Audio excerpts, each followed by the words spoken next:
Hi everyone, welcome back. It's Sunday evening on the 24th of June and I've just enjoyed England's 6-1 win against Panama, and now I thought I'd come down to the allotment and enjoy a nice punnet of strawberries.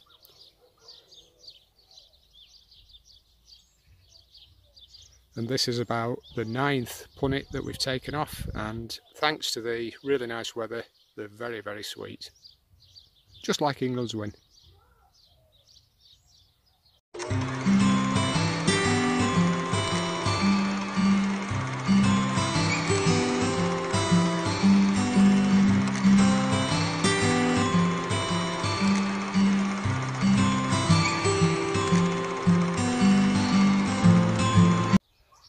Hi everyone, just checking in briefly. It's Monday today. It's just gone 8 o'clock in the evening. I've had a long hard day at work and it's been very hot and humid, and it's been really refreshing down here on the plot. I've spent about 2 hours watering, not done much else, but I have done a little bit of harvesting, and I've just lifted the first beetroot of the season from one of the no-dig beds, and the first yellow courgette of the season, and that's from the no-dig border. Also picked another punnet of strawberries, and I'm going to sit here now on the bench in front of the barn and have a nibble at those strawberries and drink my last cup of tea because my flask's nearly empty. So I'll check in again later in the week hopefully, and we'll see how we're getting on. Okay, catch you later. Hi everyone, welcome back. Another glorious day is drawing to a close. It's been about 28 degrees today and it's been stifling hot at work. So the very first thing I did after tea tonight was come down, do a little bit of watering, and I just thought I'd show you how the tomatoes are getting on in the top greenhouse. These are the beefsteak tomatoes and they're doing rather well, I would say, for this time of the year. So I'll just turn you around and we'll take a look. Okay. I'm just going to show you the first of the plants this evening. There are about 7 or 8 different varieties in this greenhouse, but the one at the front is the Japanese black trifler, or trifler, depending upon how you pronounce it. And it's a beautiful tomato. I commented on it last year, but last year I grew it at the back of the greenhouse and it did suffer at the end of the season with a little bit of mildew and a bit of rot. So I'm going to try and get the most out of it this year. And as you can see, we've got 1, 2, 3 trusses bearing fruit, but the bottom 2 have really filled out well, as you can see. Put my hand at the back there. You can see we've got some lovely tomatoes already. And you can see they're turning lime green at the bottom. They're on the way to becoming a mature green. And then it won't be very long after that before they start ripening. And they turn a purpley tinge. So I would say, with a bit of luck, in 3 weeks or so, we should have some beefsteak tomatoes ripening on this plant. And as I say, there's another one just on the right here. So if we just take a little look down the greenhouse, you can see they're all bearing quite nice fruits now. So looks to be a promising season as far as the beefsteaks are concerned.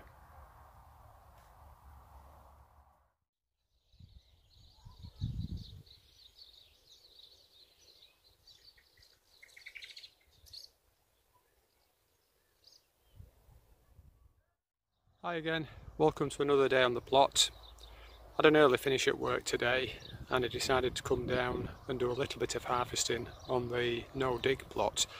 Now, in the last update I suggested that I might be leaving the elephant garlic, which is just below us here, that I might be leaving it for about another 2 or 3 weeks.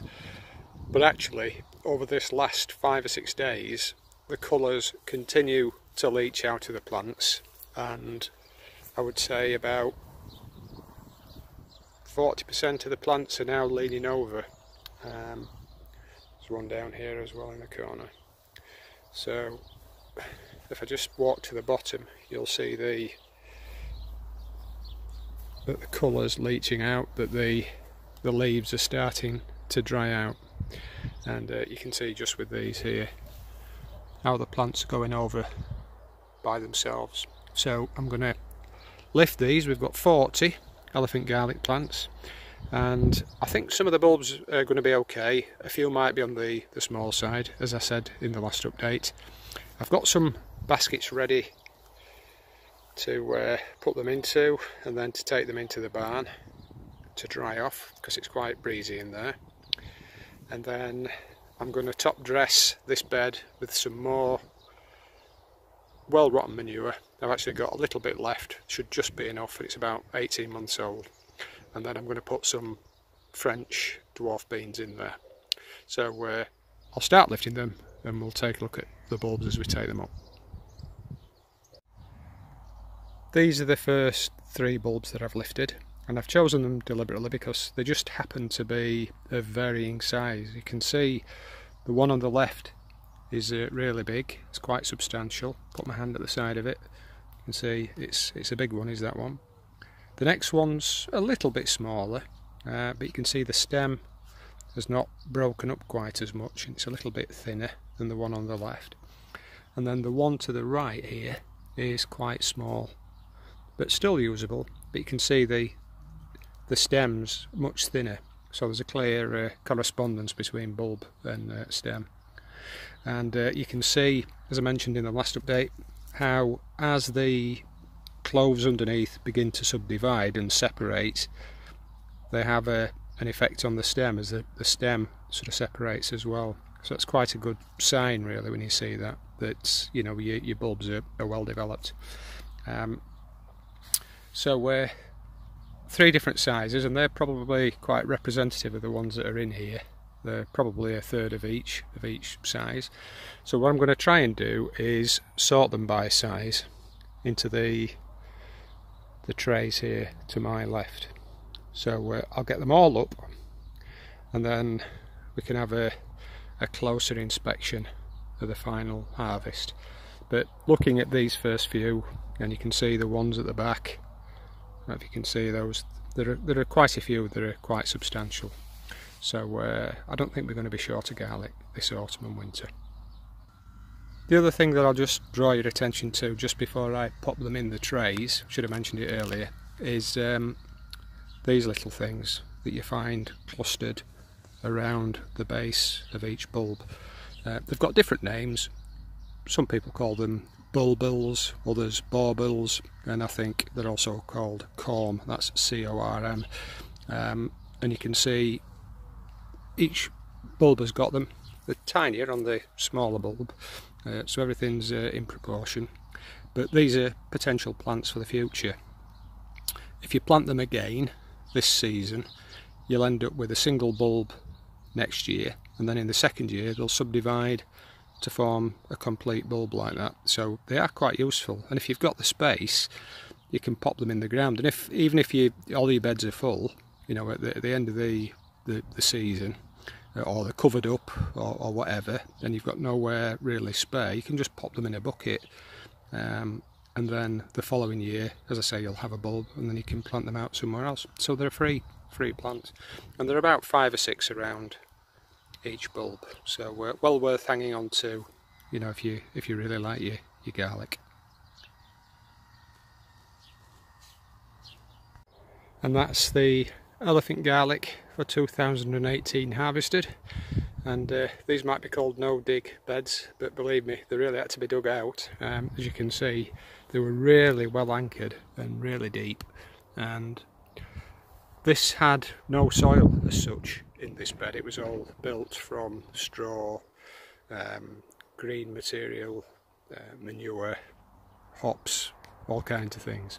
But you can see it's broken down into a lovely soil, albeit dry because of the weather that we've had. So what I'm going to do is rake this over, and then I'm going to top dress it, as I say, with some manure, and then I might wet the whole bed through, saturate it with water, and then maybe tomorrow I'll, if I get time, I'll put some beans in. And these are the garlic, and they're really nice. You can see I've got about 9 really large ones in this bin. if I just lift one up and show you, you can see they're a good old size. About 9 of those, and then probably, I don't know how many. These are not much smaller, to be honest, but probably about a dozen in that one.